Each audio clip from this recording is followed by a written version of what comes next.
Hello guys, आज हम लोग पढ़ेंगे सोलर एनर्जी के बारे में। सोलर एनर्जी एक बहुत ज़्यादा आसान टॉपिक है। यहाँ पर मैंने लिखा हुआ है solar energy and solar energy collectors, लेकिन आज हम लोग सिर्फ सोलर एनर्जी को डिटेल में पढ़ेंगे और नेक्स्ट वीडियो में हम लोग सोलर एनर्जी कलेक्टर्स पढ़ेंगे। तो सोलर एनर्जी की डेफिनेशन है, solar energy is radiation from sun that is capable of producing heat causing। Solar energy एक रेडिएशन है जो कि हम लोग सूरज से हासिल करते हैं। ठीक है, एक एनर्जी है जो सूरज से लेते हैं। From sun that is capable of producing heat causing, जो कि हीट को प्रोड्यूस करती है। किस लिए? जनरेटिंग इलेक्ट्रिसिटी को प्रोड्यूस करने के लिए। उसके बाद हम लोगों ने इसकी डेफिनेशन के बाद हम लोगों ने पढ़ना है, एक लाइन मैंने लिखी है यहाँ पर, it is renewable source of energy. तो रिन्यूएबल सोर्स ऑफ एनर्जी का मतलब है कि ऐसी एनर्जी जो हमें नेचुरल चीज़ों से मिलती है, यानी सूरज से। टाइप्स, अब हम लोग पढ़ेंगे सोलर एनर्जी की टाइप्स इसकी बहुत इजी हैं। इसकी 4 टाइप्स हैं। There are 4 types of solar energy: passive solar energy, active solar energy and solar thermal energy, photovoltaic solar power. सबसे पहले हम लोग पढ़ेंगे पैसिव सोलर एनर्जी क्या होती है। Passive solar energy, it refers to trapping the solar energy without using mechanical device, यानी कि ऐसी एनर्जी जिसको हम लोग ट्रैप कर सकते हैं, यानी कि हासिल कर सकते हैं बगैर किसी मैकेनिकल डिवाइस के।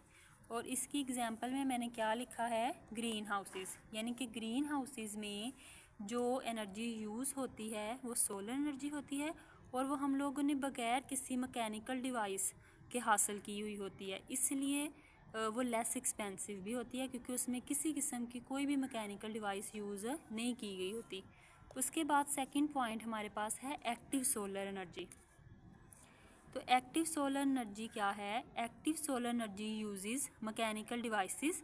ये मैकेनिकल डिवाइसेस को यूज़ करके हासिल की जाती है। जैसे कि पैसिव सोलर एनर्जी में हम लोग मैकेनिकल डिवाइस को यूज़ नहीं कर रहे थे, लेकिन एक्टिव सोलर एनर्जी में हम लोगों ने मैकेनिकल सोलर डिवाइसेस को यूज़ करना है to collect, store and distribute energy. Active solar energy uses mechanical devices to collect, store and distribute energy. तो ये बहुत आसान सी दो थी, passive solar energy, active solar energy, ये एक दूसरे के ऑपोजिट थी। ठीक है, अब एक्टिव सोलर एनर्जी की एग्जांपल है सोलर स्पेस हीटर। उसके बाद थर्ड हम लोगों ने पढ़नी है इसकी types, solar thermal energy. Solar thermal energy क्या है कि this energy is obtained by converting solar energy into heat, कि ऐसी एनर्जी जो कैसे हासिल होती है, सोलर एनर्जी को हीट में कन्वर्ट करके हम लोग इस एनर्जी को हासिल करते हैं। अब देखिए इसके नाम से ही जाहिर है, सोलर थर्मल एनर्जी यानी कि ऐसी एनर्जी जिसको हम लोग कैसे हासिल करते हैं, सोलर एनर्जी को हीट में कन्वर्ट करके। उसके बाद है photovoltaic solar power. It is energy obtained by converting solar energy into electricity, यानी कि ऐसी एनर्जी जिसको हम लोग सोलर एनर्जी को हीट में कन्वर्ट कर रहे थे और सोलर थर्मल एनर्जी को हासिल कर रहे थे। अब ये वाली जो फोटोवोल्टिक सोलर पावर है, इसको हम लोगों ने कैसे हासिल करना है कि इसको सोलर एनर्जी को इलेक्ट्रिसिटी में हम लोगों ने कन्वर्ट करना है। उसके बाद हम लोग पढ़ेंगे इसकी applications. Here's are detailed explanation electricity generation. सबसे पहला पॉइंट है एप्लीकेशंस का। तो इलेक्ट्रिसिटी जनरेशन क्या है? Solar energy is use to generate electricity through solar panels. हम लोग एप्लीकेशंस इसकी ये हैं कि हम लोग इलेक्ट्रिसिटी जनरेट करते हैं इसके अंदर, जैसा कि हम लोग इसकी डेफिनेशन के अंदर भी ये चीज़ पढ़ी थी कि हम लोग इलेक्ट्रिसिटी को बनाते हैं इसमें। Solar energy is use to generate electricity through solar panel. Solar panels आप लोगों ने देखे हुए होंगे बहुत जगह पे, बहुत वीडियोस में, कुछ तस्वीर में आप लोगों ने देखे हुए होंगे। तो ये वही है कि सोलर पैनल्स के ज़रिए हम लोग इलेक्ट्रिसिटी को जनरेट करते हैं। उसके बाद है water heating. Solar water heaters use solar energy to heat water for domestic और इंडस्ट्रियल यूज़। जो सोलर वाटर हीटर्स होते हैं वो सोलर एनर्जी को यूज़ करते हैं वाटर को हीट करने के लिए, और इसका मकसद क्या होता है, हम लोग इसको फिर इंडस्ट्रीज़ में यूज़ कर लेते हैं। ठीक है, वाटर हीटिंग और इलेक्ट्रिसिटी जनरेशन, वाटर हीटिंग। अब इसका थर्ड पॉइंट है एप्लीकेशंस का, cooking purposes. Solar cookers are used for cooking food. Cooking purposes कैसे कि सोलर कुकर्स होते हैं जिसको हम लोग इस्तेमाल करते हैं खाना बनाने के लिए। ठीक है, अब ये खाना कैसे बनता है कि आप लोगों ने बाज़ औक़ात चूल्हे देखे होंगे जिस पे आग नहीं जल रही होती।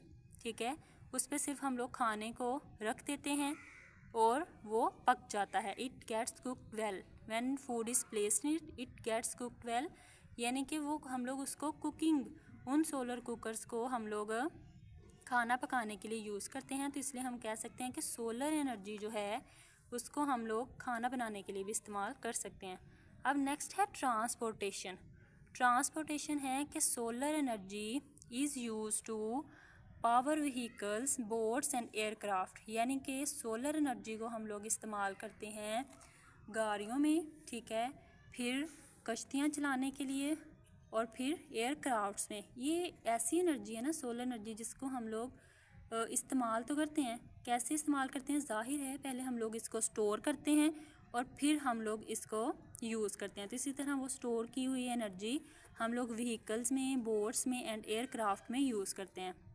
उसके बाद हमारे पास फिफ्थ और लास्ट पॉइंट है एप्लीकेशंस का, हाइड्रोजन प्रोडक्शन।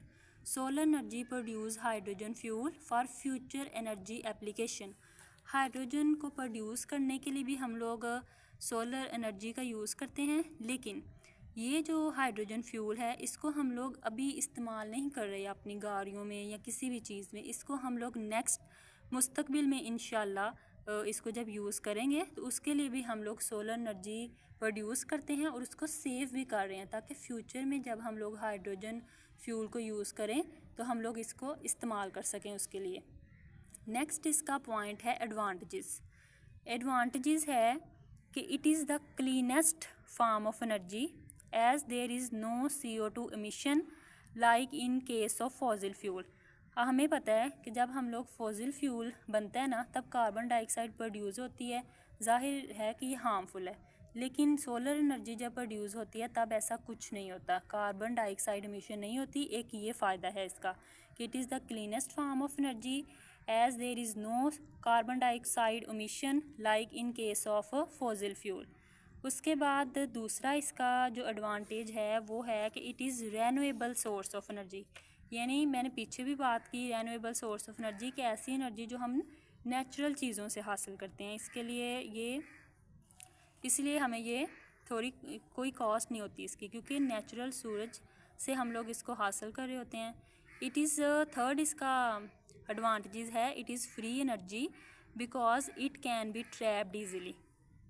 ये फ्री एनर्जी होती है, जैसे मैंने ऊपर भी बात की रेन्यूएबल सोर्स ऑफ एनर्जी में कि it is the renewable source of energy, उसी तरह वो कह रहा है कि it is free energy because it can be trapped easily, क्योंकि हम लोग इसको ईजिली ट्रैप कर सकते हैं, आसानी से ट्रैप कर सकते हैं, इसलिए ये एक फ्री एनर्जी भी है। तो ये भी इसका क्या हुआ, ये भी इसका एडवांटेज हुआ। अब नेक्स्ट हम लोगों ने एडवांटेजेस के बाद पढ़ने हैं इसके डिसएडवांटेजेस। डिसएडवांटेजेस आप लोग देखें, द प्रोडक्शन इज़ लो, कि इसकी प्रोडक्शन जो है वो लो होती है कब, सर्दियों में और जब थोड़ा बादल हों।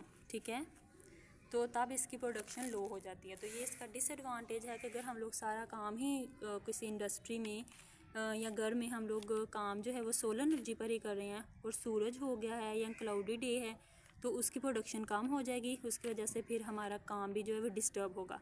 फिर है कि initial cost of the material are expensive. हमें पता है कि जब हम लोग सोलर पैनल्स जो ख़रीदते हैं वो थोड़े कॉस्टली होते हैं। ठीक है, इस तरह जो हम लोग सोलर प्लेट्स जो अमूमन आप लोगों ने घरों की छतों पर रखी हुई देखी होंगी वो भी एक्सपेंसिव होती हैं, तो ये भी इसका एक नुकसान है। अब जो इसका थर्ड नुकसान है वो है कि स्पेस कंजम्पशन इज़ मोर। इसका क्या मतलब है इस पॉइंट का कि हमें पता है कि जो हम लोगों ने सोलर एनर्जी जो हम लोग हासिल कर रहे हैं और सूरज यानी कि आसमान और ज़मीन के दरमियान काफ़ी ज़्यादा फासला है। इस वजह से भी ये हम बहुत जल्दी इस एनर्जी को नहीं बना पाते, वो टाइम कंज्यूमिंग होता है।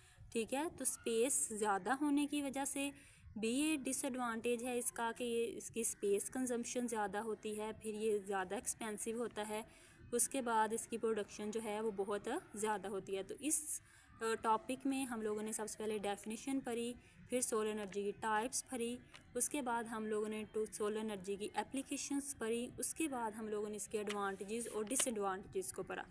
आई होप कि आप लोगों को ये टॉपिक बहुत अच्छे तरीके से समझ आ गया होगा, आपने इसको समझा होगा इस टॉपिक को, और आप लोग इसको इंजॉय करोगे क्योंकि ये बहुत आसान टॉपिक है। ऐसा नहीं है कि कोई बहुत ये मुश्किल टॉपिक है और आप लोग इसको ईज़िली कवर नहीं कर सकते हो। ठीक है, तो आप लोग ये देख लें। बाकी जो सोलर कलेक्टर का रह गया है इसका एक टॉपिक, ये एक लॉन्ग क्वेश्चन है सोलर एनर्जी।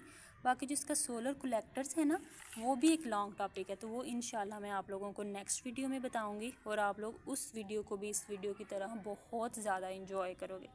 बहुत आसान टॉपिक्स मैंने आप लोगों को समझाए और बताए। आई होप आप लोगों ने इंजॉय किया होगा और आप लोग इन नोट्स को लिखिएगा, पेपर में भी लिखिएगा, एग्ज़ाम के लिए तैयार कीजिएगा।